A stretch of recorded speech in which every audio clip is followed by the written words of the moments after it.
कक्षा 9 के विद्यार्थियों के लिए आज प्रश्नावली 7.1 के शेष बचे हुए प्रश्नों की चर्चा करें। सबसे पहले प्रश्न संख्या 5 है। एक रेखा L कोण A को समद्विभाजित करती है और B रेखा L पर स्थित कोई बिंदु है। जो ये रेखा L है इस पूरे कोण को समद्विभाजित कर रही है, इस कोण को समद्विभाजित कर रही है और B जो है इस रेखा पर स्थित एक बिंदु है। PP और BQ कोण A की भुजाओं पर B से डाले गए लंब हैं। बिंदु B से कोण A की जो भुजाएं हैं, A की भुजाएं क्या होंगी? AQ इधर की ओर एक जा रही है, एक भुजा ये है, तो इस पर डाले गए लंब हैं। दर्शाइए कि APB जो त्रिभुज है AQB के APB त्रिभुज AQB के सर्वांगसम है और उसके बाद BP बराबर BQ है, अर्थात बिंदु B कोण A की भुजाओं से समान दूरी पर स्थित है। तो इन दो त्रिभुजों में त्रिभुज ABQ और ABP में हमें क्या क्या जानकारी पता है ये हम देखते हैं चित्र में। तो हमें एक कोण ये जो है इसके बराबर है ये पता है। क्यों? क्योंकि ये जो रेखा है यह कोण A को समद्विभाजित कर रही है। दूसरा हमें ये पता है कि जो ये कोण है और ये कोण है दोनों बराबर हैं, क्योंकि दोनों लंब होने की वजह से 90 अंश का कोण बना रहे हैं। तो इन दो कोणों के आधार पर हम इस तीसरे कोण के बारे में बता पाएंगे कि ये भी इसके बराबर होगा, और यदि ये इसके बराबर हो जाएगा तो AB जो भुजा है वह दोनों त्रिभुजों में है तो उभयनिष्ठ है, तो ऐसे से ये त्रिभुज इसके सर्वांगसम हो सकता है। तो लिखेंगे त्रिभुज AB APB और AQB में त्रिभुज APB एवं त्रिभुज AQB में क्या क्या जानकारी आपके पास है। तो सबसे पहले हमें कोण PAB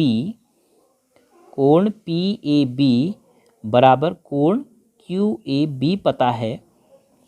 क्यों? कारण चूंकि दिया भी है और आप लिख सकते हैं रेखा L कोण A मतलब A पर जो पूरा कोण बन रहा है की समद्विभाजक है।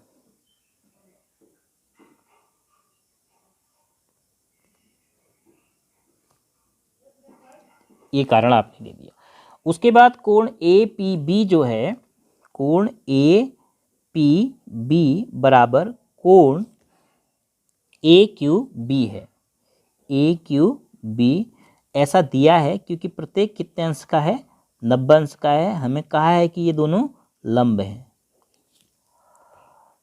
तो इन दो कोणों से अतः हम क्या कह सकते हैं? अब अतः हमारे पास तीसरा कोण ABP है। कोण ABP बराबर कोण ABQ हो गया। क्यों हो गया? क्योंकि दोनों कोण क्या होगा? प्रत्येक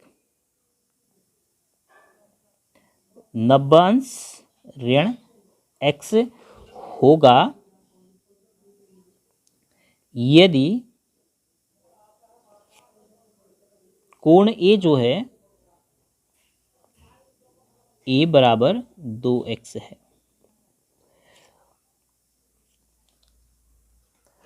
क्योंकि अगर इस कोण को हम 2x मानेंगे तो ये भी x हो गया, ये भी x हो गया, तो इसका मान कितना आएगा? 90 ऋण x, और इसका मान भी कितना आएगा? 90 ऋण x। कल भी इसी प्रकार का एक प्रश्न आया था, वीडियो में आपने देखा कि यदि एक कोण 90 अंश हो गया तो बाकी त्रिभुज के दो अंतःकोणों के लिए कुल 90 अंश बचेगा। तो यदि ये x है तो ये कितना बचा? 90 ऋण x। यदि ये x है तो ये भी 90 ऋण x, तो ये दोनों बराबर हो गए। अब भुजा AB बराबर AB, क्योंकि ये दोनों में क्या है? उभयनिष्ठ है। अब इन सूचनाओं के आधार पर, कौन कौन सी सूचनाओं के आधार पर? भुजा, यह कोण और यह कोण। देखो, कोण भुजा कोण, कोण भुजा कोण, ASE सर्वांग समता से। इसीलिए इस 90 अंश के कोण का हमें क्या मदद मिली? इस 90 अंश के कोण से हमें ये मदद मिली कि यह कोण इसके बराबर हो गया। तो ASA सर्वांग समता कसौटी से आप कह सकते हैं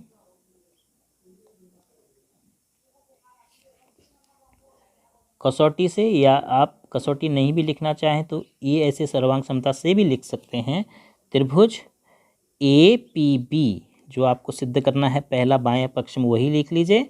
सर्वांग है त्रिभुज ए पी बी के हिसाब से देखिए ए के बराबर है और उसके बाद पी कोण क्यू के बराबर है, तो पी की जगह क्यू आएगा तो बी की जगह बी आएगा। अब इसके बाद क्या, ये आपका प्रथम भाग हो गया। ये कौन सा भाग हो गया? प्रथम भाग हो गया। अब आपको द्वितीय भाग में बी पी बराबर बी क्यू दिखाना है, तो बी पी और बी क्यू संगत भुजाएं हैं, तो आप लिखेंगे बी पी बराबर बी क्यू। ये आपका द्वितीय भाग हो गया सिद्ध।